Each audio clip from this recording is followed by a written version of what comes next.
Today on Derek Does, we're doing this. Hi, welcome back to another Derek Does. I'm Derek.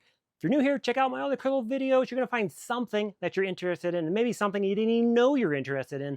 You'll discover it here, and you'll think, wow, I got to get one of those. Now, here's something that I don't think you're going to want to get. This is a vintage late 70s, and I'm going to say 1977, 78, because this screams that era to me. This is a Levi's jacket. It's a barn coat. It's a chore jacket. It's a disco leisure suit that Levi's made during that time period. It's a little E.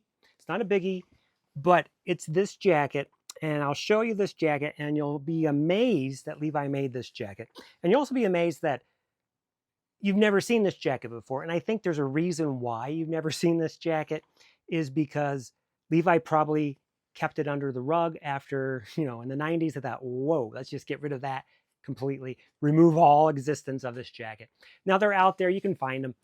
This one's going to be up on eBay if you're interested, and if you're size medium, and I'll give how it looks on me and my size, and you can figure if it's going to fit you. It's a little tight on me. It's a medium. I probably could go with a large. No, I'm not going to go with a large because I don't want this jacket, but I'll just show it to you. Normally I'm a medium-ish because I'm at like a 42 chest, about 5'10", 155, and you'll see this jacket on me as a size medium from 1977. Now keep in mind, sizes back then are different than sizes today because we have vanity sizes today. So mediums are quite large compared to what they were back in the day, and larges were like mediums. And now, anyway, if you're into vintage stuff, you'll know this sort of detail. So always get measurements when you're purchasing a vintage item, because you may think, oh, I'm an extra large, or I'm a large. I've always been that. Well, that's great for today, but in the past, it may not be the same way. Now back to the jacket. Or coat, I guess. It's a coat, I guess. It's disco. It's leisure disco all the way. Anything you can look at it, and there's no other thing around it. It's not a chore jacket that a farmer would be wearing. It's not a work jacket that a carpenter would be wearing, going to work, wearing this. Maybe in 1977, and he's building the stage for Cheap Trick or something like that. Sure, he might be wearing one of these.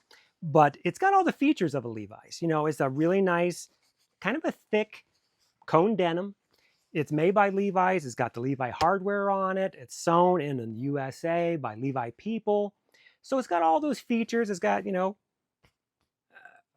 all the features of a regular Levi jacket. And everyone, collects type 1 and 2 and 3 and all the variances between that, but they really don't collect this one. But if you are a collector, you may want one of these in your collection just to say, hey, have you ever seen one of these? When your friends come over and they'll go, wow, I've never seen one of those, and I don't know if I want to see another one. But anyway, I found this one in the wild. Someone had donated it. Someone had held on to it for this long, actually. That's the crazy thing. And this jacket's actually kind of well worn. The collar's been worn away from years of, oils and sunlight and everything. It's been washed.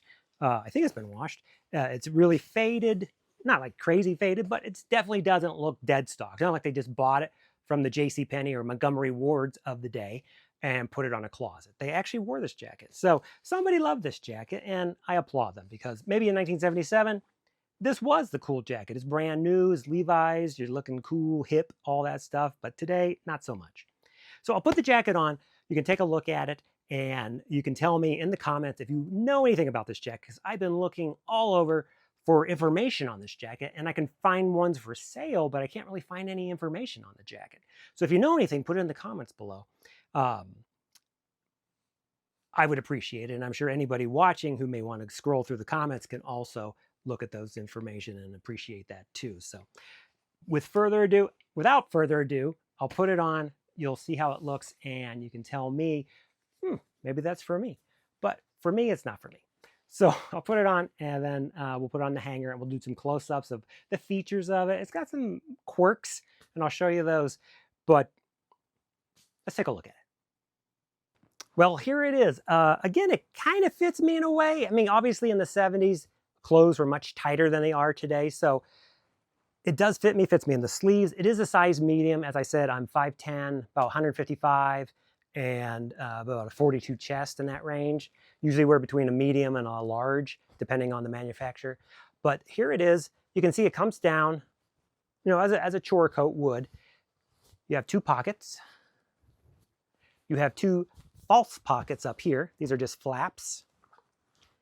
But it reminds me, actually, if you're familiar with like 1930s men's suits, they had a belted suit jacket. And this is kind of like a modern, for 1977, a modern take on that 1930s jacket. And you'll see why. So you've got the belt all the way around, much like a 1930s jacket would have, a belted jacket, that's what they called it. But you also have this kind of a suit jacket flap back here, like a 1970s suits. If you remember those, Johnny Carson would always have these big flaps on the back. I don't know why they have that, but they did. I guess maybe for sitting, so it doesn't get... But anyway, so you got this belted jacket. You've got the two pockets.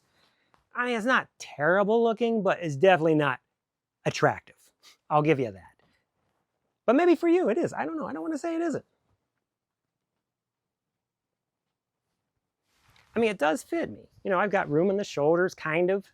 It's a little tight here. And I think it's just because the jacket is tight. It's a tight-fitting jacket. I probably could have gone with a large and have a little bit more room, but it gives you an idea. All right, let's dive deep into this fugly jacket. As you can see, the denim itself is nice. It's got a really great patina. It's been worn really nice. It's got nice fades. Got some cracking here. You can see the collar's been worn. It's not it's not an ugly denim. I mean, it's got a normal kind of cuff there, and it is buttoned. You have these two fake front pockets that you can't even unsnap. And the thing I discovered was it actually is a snap.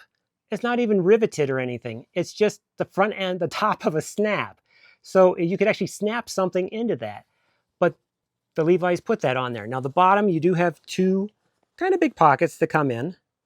You know, they're bar tacked, and you know, it's not bad. I think at one time would have had an orange little E tag, but that is gone. I don't see that at all. You do have the buttons. It is a button. Front, 1, 2, 3, 4, and 5. So you got a 5 button, similar to a regular jacket in a way. This is that belted sewn into there. Now the buttons themselves are, if we can get I don't know if I can get a thing on that. It's 50, the 68 is on that. I'm not sure what factory that was from. If you know, put that in the description below, because I know there are lists of all the Levi factories had their own number system for the rivets, for the most part. Then on the inside, it's pretty simple construction. It's just a folded over piece of denim, and it's been overlocked there. Nothing crazy. On the back, you've got these decorative stripes coming down on the yoke there. This is the ridiculous little flap. Maybe so you can, I don't know. I won't even go there. But you got the little flap there. You got the normal collar. The collar is actually not that crazy. I mean, it could have, if it went down here, then yeah, that would be really disco. It's got kind of a normal collar on. It's a little thicker, I think, than like a Type 3, which is about the same time. So I guess you had a choice of a Type 3 or you had this during that time period. Now here, it's actually rolled up, but this is the Levi's, as you can see, a size medium, and you've got a care tag, and that's about it. Everything else, like they didn't even finish underneath this. They just sewed it and left it. They didn't even overlock it or anything like that. Like here they did, but they just folded that over, and it seems not cheaply made, but just not finished. Like they could have made this much better, but they didn't.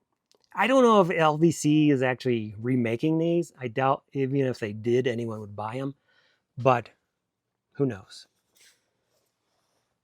No vents or anything. It's just a denim jacket you can wear, I guess, to a nice event. It's interesting to say the least. Well, I hope you enjoyed this episode on this crazy Levi jacket from the 70s. Coat, jacket, chore jacket, whatever you want to call it. I don't know the official name of this jacket. If you know, put it in the comments below, because I would like to know, just for my knowledge, and I'm sure anyone who's watching this might want to scroll down and see, what is that jacket even called? Because nobody actually says what it is. They just call it a chore jacket or a work jacket, and it's not really. I mean, it's long, it's got all those features, but as you saw, it's not really, well, I don't know. Anyway, here it is, and hope you enjoyed this episode, and I will see you on the next Derek Does. Thank you for watching.